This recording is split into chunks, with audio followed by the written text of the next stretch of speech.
Inilah pendapat yang Ya, pertama. memang mereka ini sudah tahu nas Al-Quran, sudah tahu hadis, sudah tahu. Kemudian mereka pakai akalnya. Kalau kita katakan Allah itu di atas, kata mereka, kata akalnya yang sesat. Kalau gitu Allah butuh tempat. Kalimat Allah butuh tempat itu perkataan siapa? Nabi, perkataan sahabat, atau perkataan dia? Perkataan dia yang sesat. Itu. Ini perkataan yang sesat. Mengatakan Allah butuh tempat dari mana? Sekarang Allah mengatakan Allah di atas arsy. Sudah. Allah yang mengatakan Allah di atas arsy. Kita wajib menetapkan apa yang Allah tetapkan dalam Al-Quran. Dan kita wajib menetapkan apa yang ditetapkan oleh Rasulullah SAW. Wajib ditetapkan. Nggak boleh kita mengingkari. Ini udah pembahasan udah berulang-ulang nih, ya, di dalam syarah akidah. Maka saya mukadimah tentang syarah akidah banyak ini pembahasannya. Udah 10 kali saya ulang masa ini. Karena penting. Karena banyak orang nanti terkena syubhat dari akalnya yang picik itu. Mengatakan Allah butuh tempat, itu kan perkataan dia. Sekarang yang mengatakan Allah di atas arsy, siapa yang mengatakan? Allah. Wajib kita dengar perkataan orang, ulama, kiai, atau Allah yang kita dengar? Allah. Allah mengatakan Ar-Rahmanu 'alal arsy istawa. Allah bersemayam di atas arsy. Allah yang mengatakan. Nas Al-Quran ada 7 ayat dalam Al-Quran mengatakan Allah istiwa di atas arsy. Kita wajib menetapkan apa yang Allah tetapkan. Ketika dia mengingkari penetapan Allah, ini orang durhaka atau tidak? Durhaka. Menolak Al-Quran, tidak punya adab kepada Allah. Nggak punya adab. Tidak memuliakan Allah. Wa ma qadarullah qadri. Mereka tidak memuliakan Allah dengan sepenuh pengagungan. Allah mengatakan demikian. Yang kita baca setiap hari, Allah menjelaskan bahwa Allah di atas. Sabbihisma rabbikal a'la. Sucikanlah Allah yang maha tinggi. Ketika dia sujud, dia baca subhana rabbiyal a'la. Maha suci Allah maha tinggi. Maha tinggi. Berarti Allah di atas. Di mana? Di arsy. Karena Allah yang menetapkan Allah di arsy siapa? Allah. Ar-Rahman, Allah istiwa. Kita wajib menetapkan. Nggak boleh kita mengingkari. Tidak boleh sama sekali. Bisa kufur. Nggak boleh mentakwilkan. Oh maksudnya begini. Nggak boleh. Nggak boleh juga menanyakan tentang bagaimana sifat Allah. Nggak boleh. Dan nggak boleh juga menyamakan Allah dengan makhluknya. Nggak boleh. Dan ini sudah berulang-ulang dibahas. Dan ada dalam kitab ini. Dalam syarah akidah Ahlussunnah wal Jamaah. Jadi kewajiban kita hanya menyampaikan kepada manusia. Ini jelas loh. Nas Al-Quran, nas hadits kita sampaikan. Kewajiban kita menyampaikan. Adapun masalah hidayah orang itu terima atau tidak, siapa? Oke, Hak sahabat, Allah mutlak. ini pendapat yang Kalau ada kedua. orang yang Selamat menyatakan kita sesat mendengarkan. karena kita menyatakan Allah tidak bertempat. Mereka menyatakan Allah bertempat di atas arsy. Bagaimana dengan ayat yang kata Allah, jika ada di antara 3 orang yang sedang berbisik, maka yang keempatnya adalah Allah. Al-Isra. Bagaimana dengan itu? Ya. Apa Allah ada di sekitaran kita?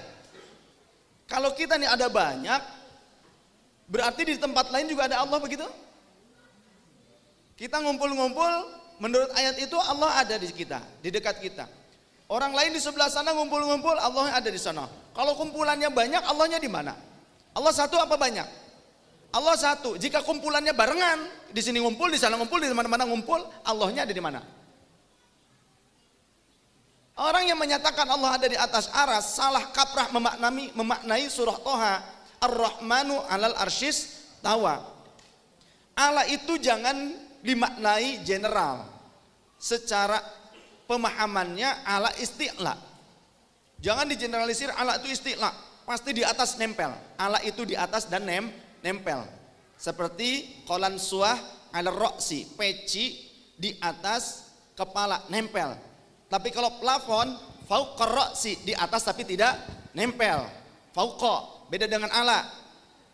Nah, kalau ala disandingkan kepada Allah, ala alal arsyistawa, ala ini ada makna isti'la, di atas nempel, ada ala istaula, artinya menguasai. Contoh, Kedudukan presiden berada di atas para menterinya. Pernah nggak kita lihat kata presiden, menteri sini jongkok lu, gua mau duduk, dudukin. Ada nggak? Nggak ada. Jadi pemahaman yang konyol kalau menyatakan kedudukan presiden berada di atas para menterinya, harus presiden itu duduk di kepala menteri. Konyol itu namanya. Ya sementeri-menteri juga punya harga diri, menteri juga nggak mau didudukin kepalanya sama presiden. Betul tidak? Ini tekstual yang salah. Sedangkan ada ayat yang lain menyatakan fa inni laghaniyun 'anil alamin, kata Allah. Maka sesungguhnya aku tidak membutuhkan seluruh alam ciptaanku. Arasy itu alam. Allah nggak butuh. Dunia ini alam. Allah nggak butuh. Langit itu alam. Allah nggak butuh. Surga itu alam. Allah nggak butuh. Semua alam ciptaan Allah, semua makhluk Allah nggak butuhkan. Yang butuh itu kita terhadap Allah. Kemudian kata Allah, laisa kamitslihi syai'un wa huwas samiul basir. Allah itu wajib berbeda dengan makhluknya. Tidak ada yang sama dengan Allah. Kalau manusia membuat masjid kemudian ditempati karena kita makhluk. Kalau Allah menciptakan arasy kemudian Allah tinggal di arasy, berarti lebih kuat arasy. Kita membuat masjid, masjidnya roboh ketika ketimpa puing-puing masjid, apa yang terjadi kita? Mati. Karena kita makhluk. Allah nyiptakan arasy, tidak perlu arasnya. Tujuannya Allah menyatakan Ar-Rahmanu 'alal arsy istawa, Allah menguasai arasy. Kenapa kok disebutkannya arasy? Karena arasy adalah alam yang sangat besar, lebih besar dibandingkan langit dan bumi. Nah kita manusia yang menjadi penghuni bumi, banyak yang sombong, gumede, walaupun padahal kecil. Oke, ini pendapat yang ketiga. Abu Bakar radhiyallahu Selamat anhu. mendengarkan. Begitu Rasul kita SAW meninggal dunia dan berkhutbah di masjid, Abu Bakar mengatakan, "Man kana ya'budu Muhammadan fa inna Muhammadan qad mat." Barang siapa di antara kalian yang beribadah menyembah Muhammad, maka Muhammad telah wafat. Wa man kana minkum ya'budullah. Barang siapa di antara kalian yang beribadah kepada Allah, fa innallaha hayyun fis sama'i la yamut. Karena Allah itu hidup di langit dan tidak akan pernah untuk meninggal selama-lamanya. Abu Bakar, Umar, pemimpin umat Islam, dan tidak ada seorang pun sahabat yang berada di masjid yang jumlahnya ribuan itu yang protes. Apa kata anda? Fis sama? Enggak, Allah di mana-mana. Salah ini Abu Bakar.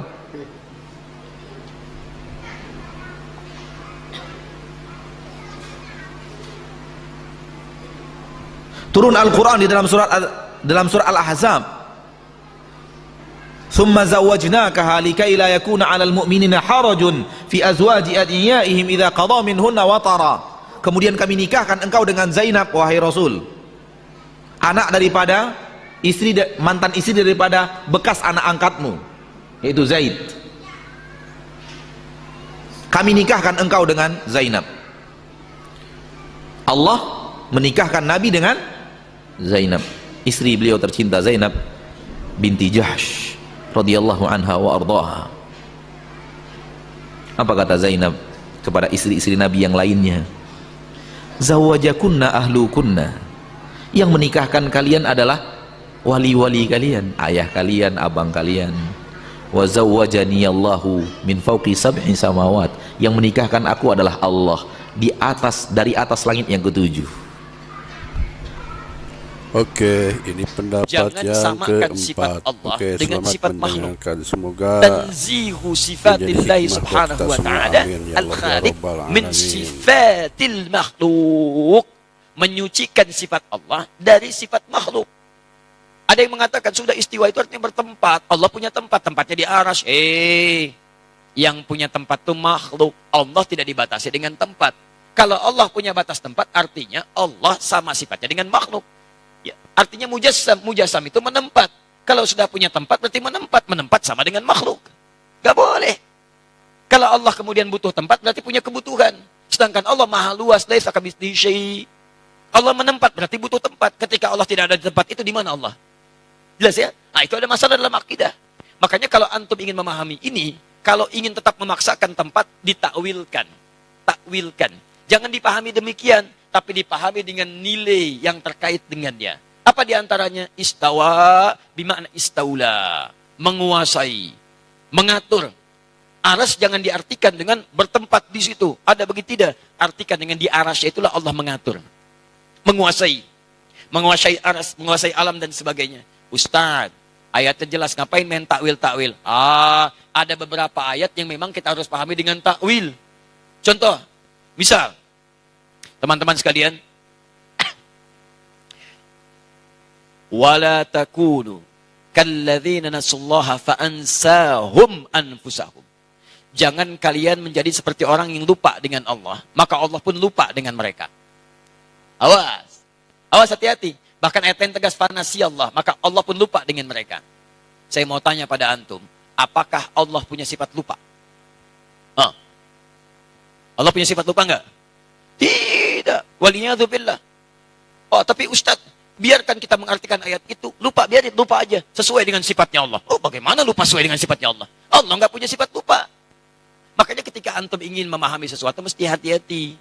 Kalau melihat pendapat ulama, langsung jangan diserang. Ini Asy'ari. Asy'ari itu nggak boleh, ini bid'ah, ini haram, ini dolalah. Sebentar, pelajari dulu kenapa beliau menyampaikan itu. Apa turunan tafsirnya, apa pemahamannya. Kalau Anda sepakat, ambil. Tidak sepakat, tinggalkan. Misal, saya ingin seperti lebih selamatlah seperti yang pertama. Biarkan Allah di arsy menempat, tapi saya nggak mau tafsirkan. Sesuai dengan keterangan Quran aja. Ambil, selesai.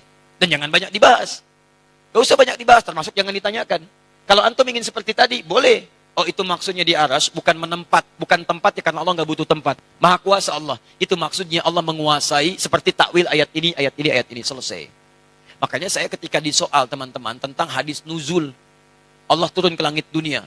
Ustaz Adi mengingkari hadis nuzul. Antum yang kurang gaul. Antum kurang piknik. Kapan saya mengingkari hadis itu?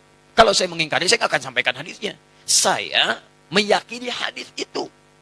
Bahkan hadis itu disampaikan oleh riwayat Tabaqah pertama oleh 30 orang sahabat paling thiqah. Cuman pemahaman saya tidak seperti pemahaman antum dalam memahami hadis itu. Itu masalahnya. Ini kadang orang itu seenaknya saja. Ustaz Adi mengingkari ini. Bukan mengingkari, antum yang kurang paham. Saya meyakini hadis itu, cuman pemahaman saya beda dengan pemahaman antum. Di teman-teman ada yang menafsirkan Allah turun. Turunnya itu betul-betul turun ke langit dunia. Turun. Dibatasi dengan tempat. Penafsiran itu menurut saya tidak tepat. Kalau antum ingin artikan sesuai hadis, jangan dibahas bagaimana caranya. Sudah biarkan dengan hadisnya. Tapi ketika antum katakan turun ke langit itu benar-benar turun, berarti Allah menempat. Itu mujassam. Nah, dalam nilai akidah, ada firqah disebut dengan mujassimah. Firqah itu menjadikan Allah berjisam kepada makhluk yang semalam saya bahas itu. Di antara turunannya aliran sesat, kata Syekh Hashim. Siapa aliran sesat ini? Yang meyakini Allah mujassam. Mujassam itu menyatu dengan benda, dengan tempat, bahkan dengan makhluk. Di antara yang paling fatal, Allah menyatu dengan jasad seseorang. Itulah yang manunggaling kaulah Gusti. Ya, menyatu dengan diri saya, merasa lebih dekat. Siapa kamu? Saya Allah. Allah sedang apa? Sedang makan. Itu bahaya. Musyrik itu. Termasuk maaf, Allah ada di tempat, Allah menetap. Paling sederhana saja begini. Maaf ya, Papua dengan Lampung bedanya 2 jam. Duluan Papua. Kalau antum artikan hadis akhir malam dengan Allah turun, misal Allah turun ke dunia. Di situ ada. Ketika Allah turun di Papua, mana orang Lampung? Ketika Allah turun di Lampung, berarti meninggalkan Papua. Sedangkan sifat Allah meliputi seluruh alam, tidak dibatasi dengan tempat. Makanya tanzihul khaliq bin sifatil makhluk. Antum kalau ingin bicara masalah ini mesti hati-hati. Kalau antum menyentuh sesuatu yang sensitif, bisa salah antum. Ketika salah menilai Allah, bisa kufur antum di situ. Bisa bahaya. Awas, kalimat kufur ini mesti hati-hati, nanti dipotong lagi nanti di situ kalimatnya. Nanti nyebar lagi macam-macam lagi. Awas, ada orang yang hobi motong-motong. Ya, itu dosanya banyak itu. Jelas ya? Cara paling gampang yang seperti itu, kalau ingin paling gampang, sudah antum yakini saja, belum punya ilmu diimani, jangan banyak dibahas. Termasuk pertanyaan seperti ini. Ya, simpan aja, yakini aja, jangan terlibat pada hal-hal diskusi yang tidak meningkatkan iman atau membuat antum justru saling meninggalkan ibadah, lupa dengan nilai-nilai yang lebih penting. Biarkan sifat Allah dengan keagungan Allahnya, sifat kita hanya sekedar mengikuti tuntunan Allah Subhanahu wa taala. Paham? Jadi kata Imam Malik bertanya seperti ini, hukumnya apa? Bid'ah ini.